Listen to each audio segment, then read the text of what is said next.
What's up guys, it's TheJarvitar.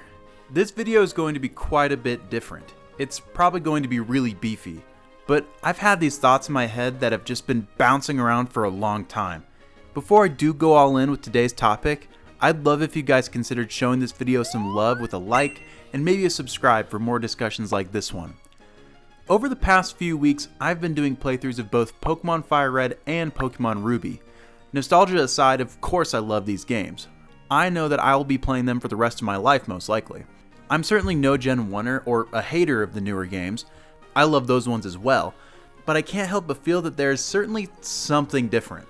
Answering that question is pretty loaded though, because of course there is something different. Games change and evolve over time. If everything was exactly the same all the time, we'd resent that as well. I'm not talking about something superficial like graphics or gimmicks.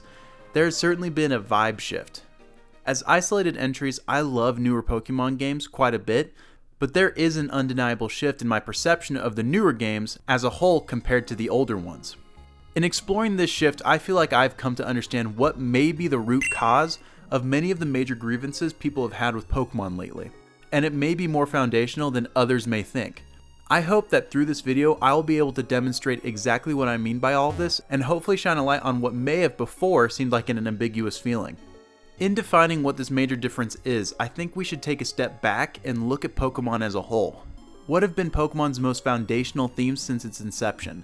And what has been the core draw of Pokemon since it debuted on an 8-bit display? Gotta catch 'em all. That's been it. And as you do that, battle with your friends. Kids around the world have been catching Pokemon, assembling teams, and then battling and trading against other people. Friends on the playground, brothers and sisters at home, or even cousins on family vacation. As a kid and now as an adult, that has always been the draw to Pokemon. Connection has been the hallmark of this series for as long as it has been around. Whether it's with link cables on the Game Boy, wireless on a DS, or across the world on a modern console, Pokemon has always gone out of its way to develop the infrastructure necessary to connect its players and their games throughout the decades. It remains possible, at the time of this recording, to catch a Pokemon in Pokemon Ruby, released in 2003, transfer it up through a convoluted multi-step process, and battle with it in modern games. I do have Pokemon in my modern games that were caught and trained over a decade ago. No other series can really boast such a type of interconnectivity across such a vast library of games. So, what's wrong then? If these games still have maintained a method of connection across decades of entries, what could be such a massive difference?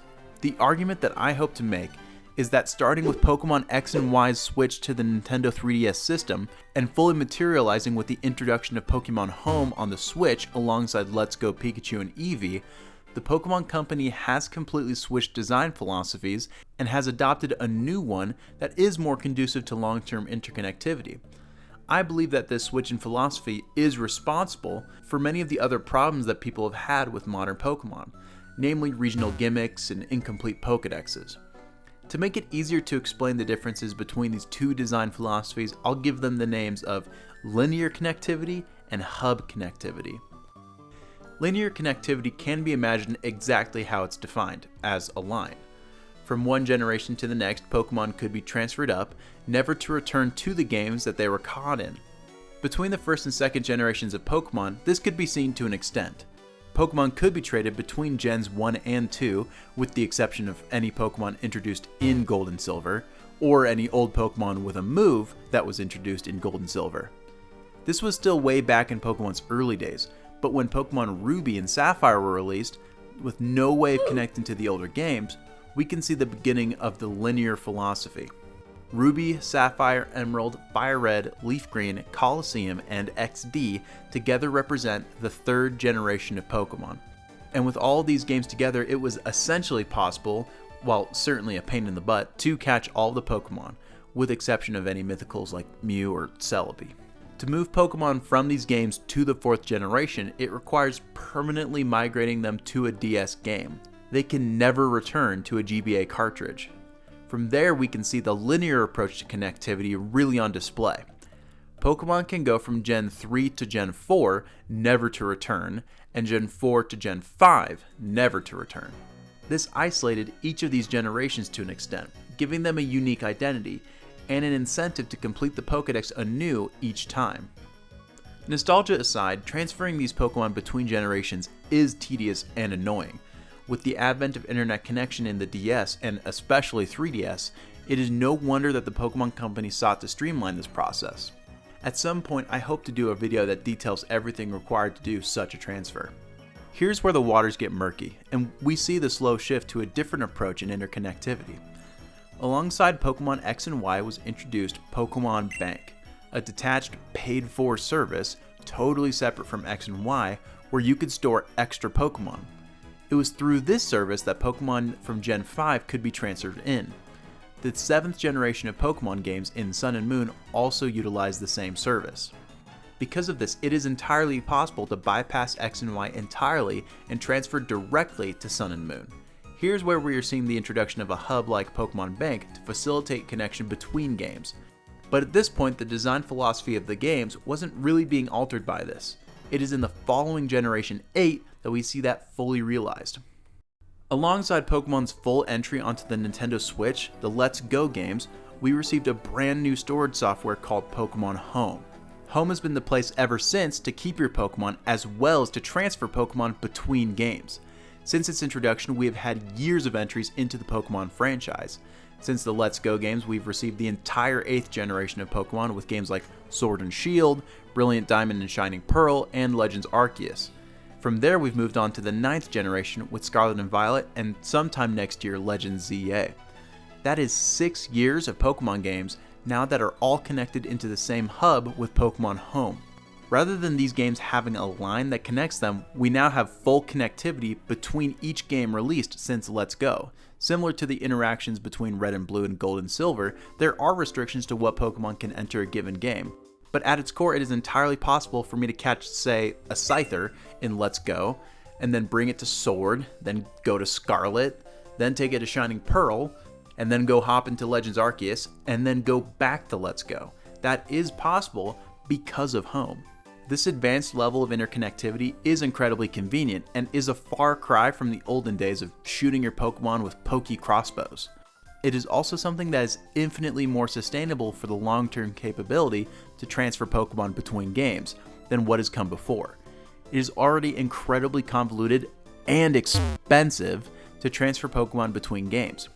Having a hub like Pokemon Home means that for years to come, future games will be able to connect with others. Such a great thing is not without its glaring downsides, however. With Pokemon now adopting a framework surrounding a hub to connect all their games, they are not as incentivized to make Pokemon games in a way that is more satisfying to the player. I will argue that Pokemon Home is responsible in part for what I believe are the major problems separating modern Pokemon from its predecessors. So let's talk about these major issues. First is the Pokedex. In 2019, players were shocked to learn that Pokemon Sword and Shield would feature Pokedexes of only 400 Pokemon, with no way to transfer in any Pokemon not included on that list into the games. At the time, it seemed completely backwards that this would be the case. How in the world could the Pokemon Company even consider barring any Pokemon from entry into a new generation? As time went on, it became clear why. Between every game that has been made for the Switch, almost every single Pokemon can be obtained and played with to some capacity in at least one game. Pokemon no longer operates on a generation by generational standard anymore. With Pokemon Home, every game will essentially be part of the same generation soup, all linked through a common facilitator. In doing this, the Pokemon Company can spread resources out over multiple games and not commit too much to a given project. They can make smaller games as far as Pokemon count is concerned in order to release more titles. As long as they eventually cover every Pokemon, they can spread it out over multiple games in order to sell more. And I do not agree with this mindset. I believe that video games are art, and rushing them does nothing to service the consumer in the long run. I stand by what I've said for a long time, that if Scarlet and Violet had spent another year in the oven, we would have had some of the best Pokemon games of all time on our hands. If every game feeds into the same connected hub, no individual game needs to be a hub. They can have the Pokemon available only to them, leading to quicker development time. Hopefully, with the outrage that has accompanied Scarlet and Violet, Game Freak has seen that Pokemon fans yearn for something with more polish. Evidence points to this being the case, with Pokemon ZA still not having a concrete release date. I personally am really hyped, because I know that given enough time to cook, an absolutely incredible Pokemon game is possible in the modern era. The next problem that I believe has plagued Pokemon for the last long while is an overabundance of regional gimmicks. There have been things present in every generation of games that have set them apart, but starting in X and Y is where we see the true inception of this modern trend. Gen 6 and 7 really were the testing ground for the hub-centered framework around Pokemon Bank. This can be seen with the introduction of gimmicks like Megas, regional forms, and Z-moves. Regional forms have stood the test of time to become a mainstay in Pokemon, I believe for the better, and Megas do look to be making a return in ZA. But the idea of regional gimmicks sure seems to point back here. I believe that regional gimmicks are a symptom of a hub-based framework, in that just like how I mentioned before, there is no incentive to introduce things in a given Pokemon game that need to persist into the next generation. All the games feed into the same hub now, so really we can do whatever wild thing we want in a given game to build hype and not have to worry about how it needs to be applied in future games. I'll admit, the original idea of this video came because I was pissed off about, of all things, Farfetch'd. Gen 8 really took regional variants from Gen 7 and ran with it. There were so many introduced across Sword and Shield and Legends Arceus, but they took it a step further and gave brand new evolutions to not the old Pokemon, but the regional variants of the old Pokemon.